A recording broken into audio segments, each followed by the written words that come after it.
කතානායකතුමනි,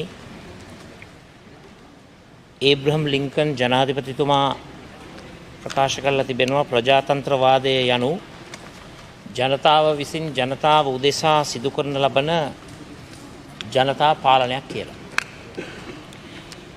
විශේෂයෙන්ම ඉන් ගම්‍ය වන්නේ රටක ජනතාවත් පාලනය කරන මහජන නියෝජිතයිනුත් සමාජ විසුමකට සෝෂල් කොන්ට්‍රැක්ට් එකකට ප්‍රවේශ වෙලා ජනමතය ජනතා සුභසිද්ධිය රටේ සුභසිද්ධිය ක්‍රියාත්මක කිරීම සඳහා ඒ පාලකින් සමග ඇති කර ගන්නා වූ ගිවිසුමක්. මේ ගිවිසුම තුළ රජයක් ක්‍රියාත්මක වෙනකොට බල විභේදනයක් doctrine of separation of powers බලය බෙදා ගැනීමක් සිදු වෙනවා. මොන්ටිස්ක්වි කියන දාර්ශනිකයාගේ ක්‍රමවේදය තුල ත්‍රිපාර්ශවීය ආණ්ඩුකරණය tripartite system of government විධායකය අධිකරණය ව්‍යවස්ථාදායකය එකිනෙකාට සංවරණ සහ තුලන හරහා සමබර පාලනයක් ක්‍රියාත්මක කිරීම තමයි බොහෝ ප්‍රජාතන්ත්‍රවාදී රටවල ක්‍රියාත්මක වන ක්‍රමවේදය. විශේෂයෙන්ම මේ 20 වෙනි සංශෝධනය හරහා කුමක්ද සිදුවන්නේ? රාජ්‍යකරණයේ ත්‍රිත්වය තුල තිබිය යුතු සමබරතාවය, තුලනාත්මක භාවය සහ මුලින්ම මේ 20 වෙනි සංශෝධනය විනාශ කරනවා. එක තැනක බලය කේන්ද්‍රගත වීම තුල සත්‍ය වශයෙන්ම ඒබ්‍රහම් ලින්කන් ජනාධිපතිතුමා කතා කරන ප්‍රජාතන්ත්‍රවාදයට මරු පහරක් එල්ල වෙනවා.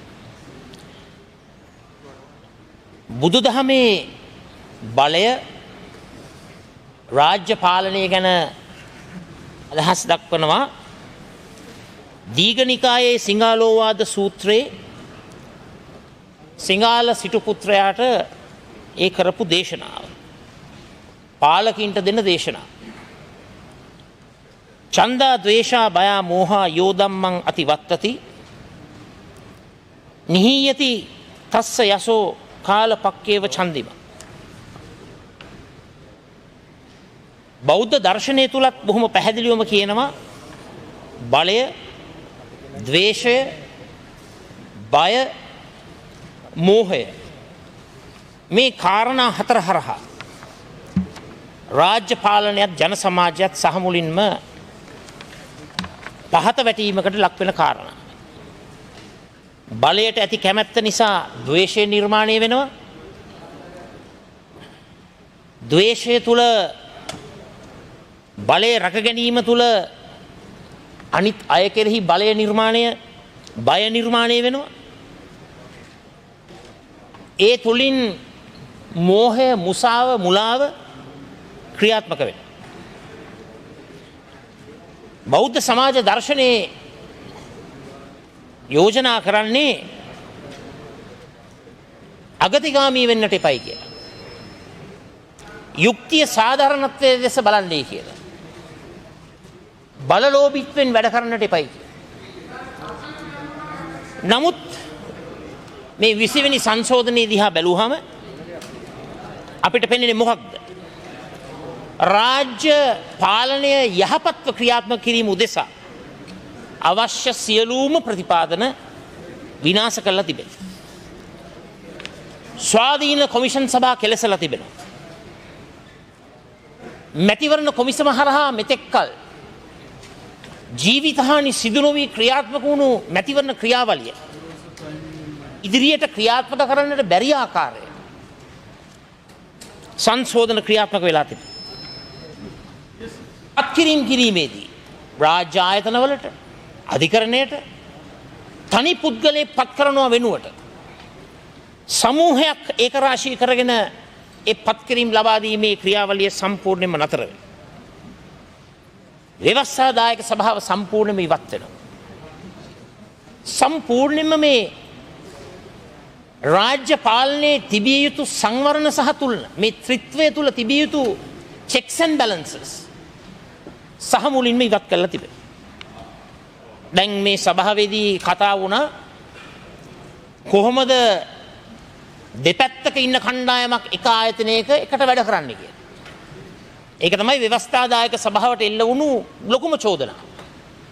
මම මතක් කරන්නට කැමති ජනාධිපතිවරණයෙන් පසුව මාස කිහිපයක් වර්තමාන ගරු අග්‍රාමාත්‍යතුමත් විපක්ෂ නායකවරයා හැටියට මමත් සෙසු සමාජිකයනුත් කිසිම ගැටලුවක් නැතුව සාධාරණ සාකච්ඡාවකින් පසුව ඒ වැඩ කටයුත්ත කරගෙන ගියා. රාජ්‍ය පාලනයේ රට ගැන හිතලා ජාතික න්‍යාය පත්‍රයක් ගැන හිතලා කටයුතු කරනවා නම් පුද්ගලිකත්වයේ පසෙක දමලා පෞද්ගලික න්‍යාය පත්‍රයන් පසුවට තබලා ජාතික න්‍යාය පත්‍රයට මුල් තැන ලබා දෙනවා නම් ව්‍යවස්ථාදායක සභාවක හැම පාර්ශවයකටම එකට එකතු වෙලා දුරදක්නා නුවණින් තීන්දුව తీරන ගැනීම අපොහසත් වන්නේ නැහැ. අපි දුටුවා ගරු කතානායකතුමනි ඔබතුමත් විධායක ජනාධිපති ක්‍රමය අහෝසි කිරීම සඳහා දැවැන්ත තීන්දුව ගත්ත පුද්ගලෙක්. දැන් විධායක ජනාධිපති ක්‍රමය මේ මහා බල පරාක්‍රමයේ එක ආයතනයක කේන්ද්‍රගත වීමේ වැඩපිළිවෙල සහ ඒට විරුද්ධව එල්ල කරපු ඒ කැරලි අපිට පේන්නේ ඔබතුමාටත් ගරු අග්‍රාමාත්‍යතුමාටත් බොහෝ දෙනෙකුට ඒව අමතක වෙනවා. දැන් ආචාර්ය එන්.එම්. පෙරේරා මැතිතුමා the middle path මැද පිළිවෙත හරහා විධායක ජනාධිපති ක්‍රමයේ සහ ඒ බල කේන්ද්‍රයේ එක තැනක කේන්ද්‍රගත වීමේ වැඩසටහන ඒ ප්‍රතික්ෂේප කරපු ග්‍රන්ථයක් දැන් කුණු බක්කියට දාලා ඇති. විධායක ජනාධිපති ක්‍රමය අහෝසි කිරීම සඳහා අපිට මතකයි දළදා සමිඳුන් ඉදිරිපිට ගිවිසුම් අත්සන් කරා. නලා පිමගෙන පාද යාත්‍රා ගියා. නමුත් ඒව ඔක්කොම ඒවට නායකත්වය ලබා දුන්නු සියලු දෙනාටම අමතකයි. ආචාර්ය කොල්වින් නාර්දි සිල්වා මැතිතුමා ලියපු ග්‍රන්ථය Constitution for Dictatorship ඒකාධිපතිත්වයක් ආඥාදායකත්වයක් උදෙසා වූ ව්‍යවස්ථාව කියන පොත අද බොහෝ දෙනෙකුට අමතක වෙලා. බොහෝ දෙනෙක් අද කටයුතු කරන්නේ මැද පිළිවෙතත් Constitution for Dictatorship කියන ග්‍රන්ථයක් කීතු වලට ඉරලා දමලා ඒවා වෙනුවෙන් කරපු වීදි සටන ඒවා වෙනුවෙන් කරපු විවිධ සටන් අමතක කරලයි අද අපේ ප්‍රතිවාදී පාර්ශවයේ කටයුතු කරන්නේ.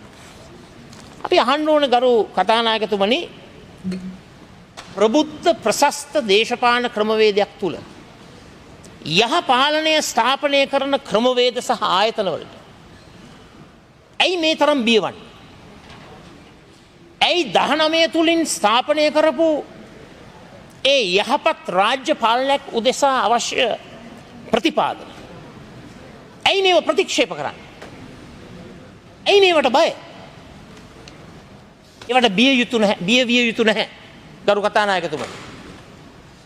Taman නිවැරදි ගමනක් ක්‍රියාත්මක කරනවා නම් රටේ ජාතික ඉලක්ක සම්පූර්ණ කර ගැනීම සඳහා ඒව පිළිබඳව බිය වැද්දීමක් ඇති කරගන්නට තැතිගැන්වීමක් ඇති කරගන්නට කටයුතු කරන්නට අවශ්‍ය නැහැ. මේ 20 වෙනි සංශෝධනය ගරු කතානායකතුමනි බොහොම කනගාටුයි. පුද්ගලයෙක් ඉලක්ක කරගෙන ක්‍රියාත්මක වෙන ව්‍යවස්ථා සංශෝධනය. ඇත්තටම නූතන සමාජයේ ප්‍රශස්ත දේශපාලන ගමනක් ක්‍රියාත්මක විය යුතු අවස්ථාවක නොගත යුතු තීන්දුවක්. මේක ඇත්ත වශයෙන්ම පුද්ගල කේන්ද්‍රීය බල අරගලයක්. දැන් මේ බල අරගලේ අහනවා ප්‍රශ්නයක් කාටද බලය තියෙන්නට ඕන? ජනාධිපතිවරයාටද අගමැතිවරයාටද? දැන් කාලයක් පුරාවටම විවිධ අවස්ථාවන් වලදී එක වෙලාවක කියනවා විධායක ජනාධිපති ක්‍රමය අහෝසි කරන්නට ඕන. අගමැතිවරයා ශක්තිමත් කරන්නට ඕන. ජනාධිපතිවරයාව පඹේක් කරන්නට ඕන. තවත් පැත්තකින් කියනවා අගමැතිවරයාව පියන් කෙනෙක් කරන්නට ඕන. මේ දෙකම සිදුවිය යුතු නැහැ. ඊ타මත්ම උගත් බුද්ධිමත් ආකාරයට ජනාධිපතිවරයාටත් අගමැතිවරයාටත් යම් සමබර බලතල ලබා දීලා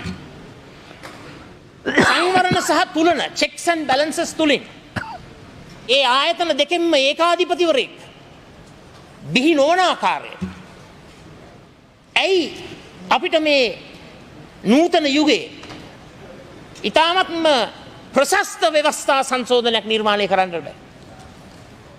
මේ සියලුම බලතල ජනාධිපතිවරයා ළඟට යා යුතුයමද? එහෙමත් නැත්නම් මේ සියලුම බලතල අගමැතිවරයා සතුව තිබිය යුතුද? අපි තරයේ විශ්වාස කරනවා මේ වැඩසටහනට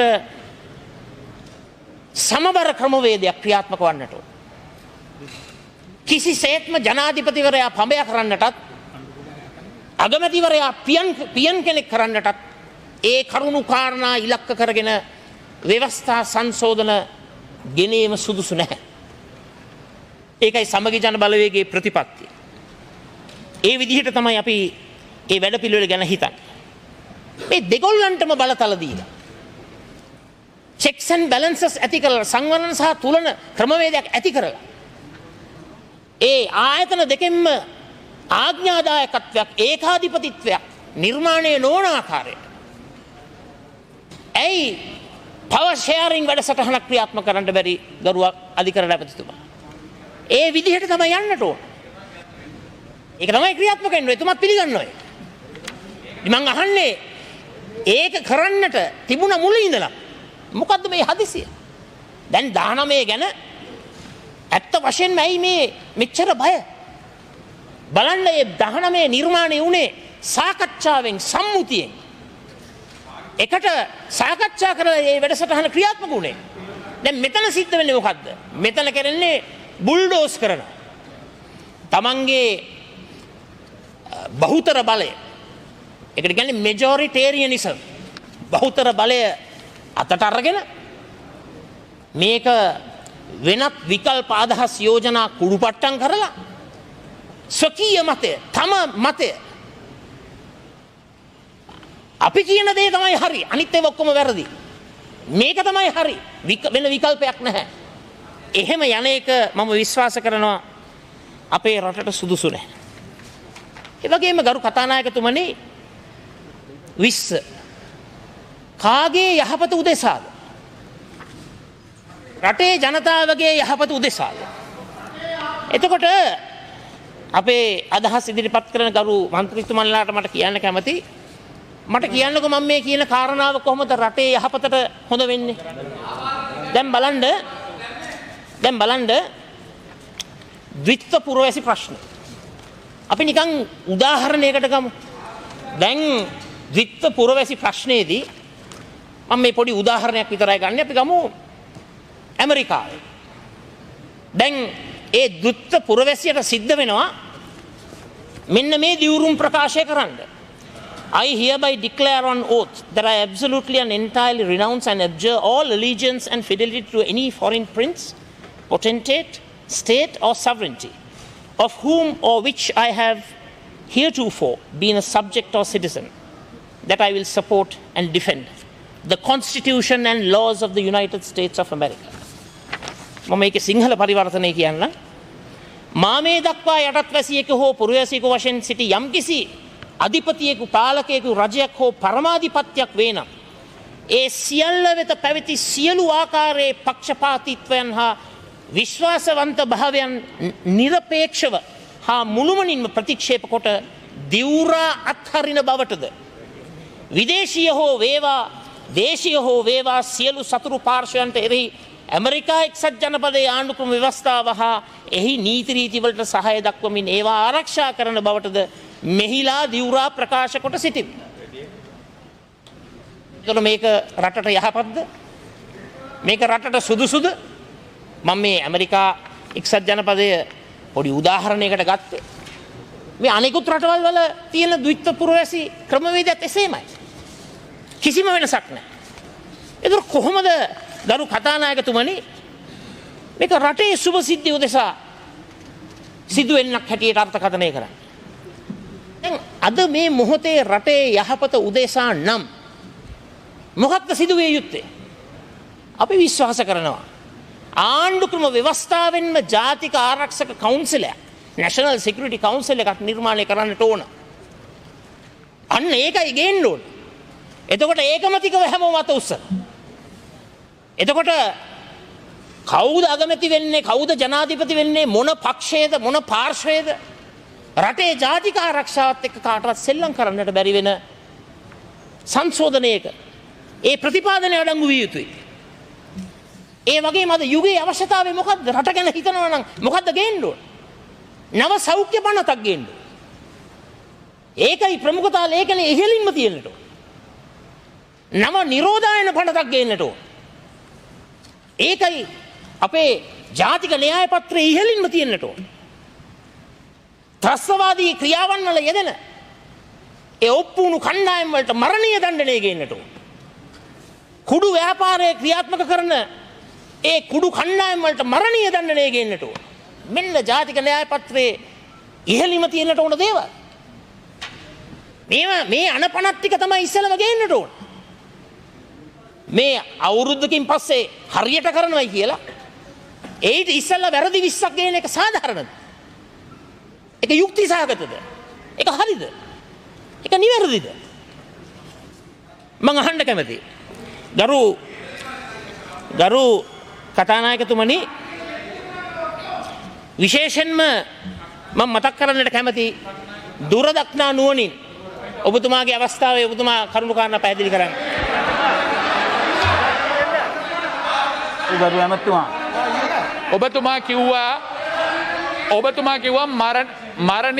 ඔබතුමා කිව්වා මරණීය දණ්ඩනය ගේන්න කියලා. ඒ ඔබතුමාගේ පෞද්ගලික අදහසද ඔබතුමාගේ පක්ෂයේ අදහසද? ලංකාවේ පක්ෂයේ අදහස මරණීය දණ්ඩනය ගේන්න ඕන කියන එක. පෞද්ගලික අදහස් නෑනේ අපේ. ඔබතුමාලගේ පාර්ශ්වය තමයි පෞද්ගලික අදහස්. මරණීය දණ්ඩනය ගෙවන්න කමන්නේ. පක්ෂ අදහස්. ඔබතුමාලගේ පක්ෂයේ සියලුම දෙනා ශ්‍රේෂ්ඨාධිකරණයට ගිහිල්ලා තියෙනවා මරණීය දණ්ඩනය ගේන්න එපා කියලා. මේක අපි සඳහන් කරලා තියාගන්න. හොඳයි පක්ෂය හරි. මම දන්නේ ගරු අධිකරණ ඇමතිතුමා විරුද්ධද කියලා.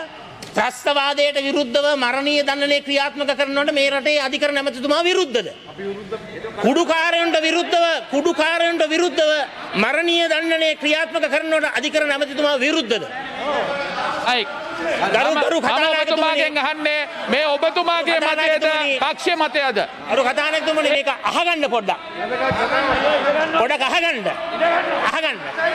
ගරු කතානායකතුමනි මම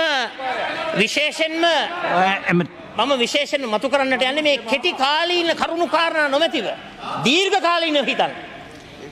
විශේෂයෙන්ම මේ බුදු දහම කේන්ද්‍ර කරගත් බෞද්ධ ප්‍රතිපත්ති කේන්ද්‍ර කරගෙන මේ නිර්මාණය වුණු රජය විශේෂයෙන්ම කෝසම්බි ජාතකය. මොකද්ද කෝසම්බි ජාතකයෙන් අපිට ඉගෙන ගන්න තියෙන පාඩම? මරණයට යන දීඝතිස්ස රජු දීඝායු කියන පුතාට කියනවා පුත්‍රය ළඟ නොබලන්න, දුර බලන්න. දැන් වෙන දේ ගැන නොව අනාගතය ගැන හොයලා බලලා ඒ දිහා බලලා දූරදර්ශීව කටයුතු කරන්න. මම දන්නවා බුදුදහම විකුණලා බෞද්ධ ප්‍රතිපත්ති විකුණලා දැන් බුදුදහම ගැන කතා කරනකොට ඒක අපේ ආණ්ඩු පක්ෂයේ ඇතැම් අයට ඒක විහිළුවක් වන්නට පුළුවන්. ඒක සාධාරණයි. ඒ මොකද සම්බුද්ධ ශාසනය තමන්ගේ දේශපාලන ව්‍යාපාරේ ප්‍රධාන වැඩපිළිවෙල ක්‍රියාත්මක කරන ආයුධය බවට පත් කරගෙන අද බෞද්ධ ප්‍රතිපත්ති ගැන කතා කරනකොට ඇත්ත වශයෙන්ම විහිළුකාරකමට ලක් කිරීම ගැන මම ඇත්ත වශයෙන්ම කනගාටු වෙනවා. ගරු කතානායකතුමනි, නූතන ජාතික රාජ්‍යයක මූලික පදනම වන්නේ මොකද්ද? තම පුරවැසියන්ගේ නිදහස සහ ප්‍රජාතන්ත්‍රවාදය රැක ගැනීම. වර එක බ්‍රිතාන්‍යයේ ලෝඩ් ඇට්කින් සාමිවරයා කියනවා බලය දූෂණයට හේතු වෙනවා උපරිම බලය උපරිම දූෂණයට හේතු වෙනවා. Power corrupts. Absolute power corrupts absolutely. මේ 20 වෙනි සංශෝධනයෙන් මොකද්ද සිදුවන්නේ? එයින් සිදුවන්නේ ව්‍යවස්ථාපිත රජෙක් තනන්නට. ව්‍යවස්ථාදායක බලයද අධිකරණයේ බලයද අධිකරණයේ හැසිරවීමේ බලයද ව්‍යවස්ථාදායකයේ හැසිරවීමේ බලයද ජනාධිපතිවරයෙකු අතට පත් වූ කල මොකද්ද ගොඩනගන්නේ? ව්‍යවස්ථාපිත රාජ්‍යත්වය. නමුත් කරුණා කරලා අපි ඉල්ලීමක් කරනවා ජනතාවට සමන් දෙන්න. හොඳ පාඩමක් ඉගෙන ගන්න පුළුවන් අපේ කෑකෝ ගහන සියලු දෙනාටම බුදුදහමෙන් දේශනා කරලා තිබෙන ගණ්ඩ තීන්දු ජාතකයෙන්. පංචාල රජතුමා රටවැසියන් පීඩනයට අසහනයට පත් කරපු රාජ්‍ය නායකයෙක්. රටවැසියා කලකිරුණා. සොර සතුරු බිහි වුණා. රුක්ෂ දෙවියන් පංචාල රජුට කියනවා ජනතාවගේ අදහස් වලට සවන් දෙන්න. මොකද උනේ? රජ්ජුරුවෝ ගියා හැම තැනකින්ම දොස් ඇහුණා. නමුත් රජතුමා ජනතා හඬට සවන් දුන්නා. සවන් දීලා නිවැරදි වුණා. අවසානයේ මොකක්ද උනේ? අගතියෙන් තොර රාජ්‍ය පාලනයක් ක්‍රියාත්මක කරන්නට ඒ රජුට හැකියාව ලැබුණා. ඒ නිසා 20 ගැනත් අපිට කියන්න තියෙන්නේ ඒකයි. ජනතාවට සවන් දෙන්න. ජනතාවට සවන් දෙන්න. ඔබතුමන්ලාව බලයට ගෙනෙන්නට මහා කාර්යභාරයක් ඉෂ්ට කරපු මගේ පියත් සමග සමීපව කටයුතු කරපු ඇල්ලේ ගුණවංශ නායක මාහිමිපාණන් වහන්සේට සවන් දෙන්න. රණසිංහ ප්‍රේමදාස මැතිතුමත් සමග සමීපව කටයුතු කරපු මුරුත්තෙට්ටුවේ ආනන්ද නායක ස්වාමින්වයන් වහන්සේට සවන් දෙන්න. මුල අමතක කරන්න එපා. ගෞරවනීය වන්දනීය පූජනීය මහා සංඝරත්නයට ඒ ලබා දිය යුතු ගරුත්වය ලබා දෙන්න කටයුතු කරන්න.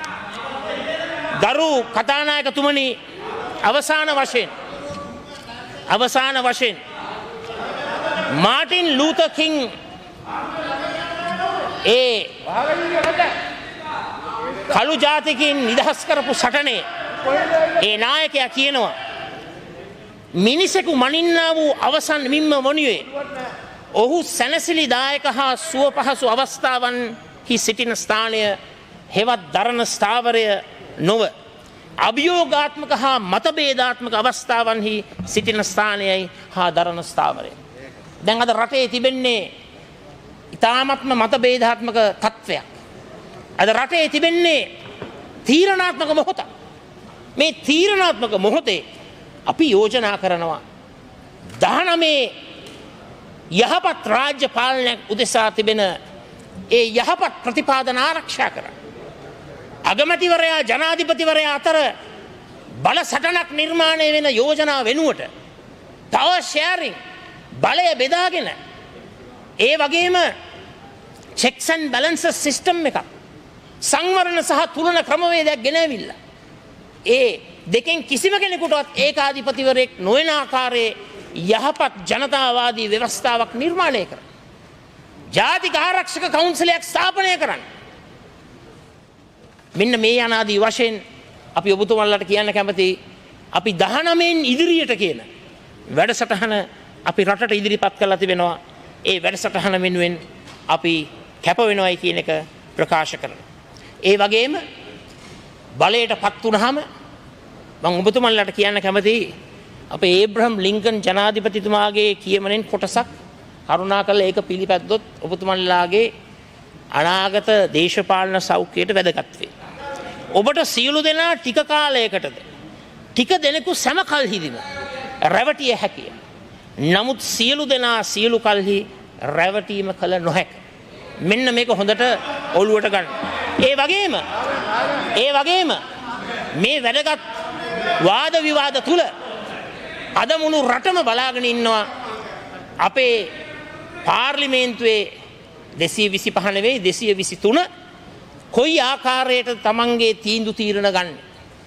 එතනදී හොඳින් අවබෝධ කරගන්න රටේ අනාගතයේ දිහා බලලා බ්‍රාහ්මණයෙක්සේ උගත් ප්‍රශස්ත තීන්දුවලට ප්‍රවේශවන්න. වසල ක්‍රියාවලින් මිදෙන්. නජච්චා වසලෝ හෝති නජච්චා හෝති බ්‍රාහ්මණ. බොහොම ස්තුතියි.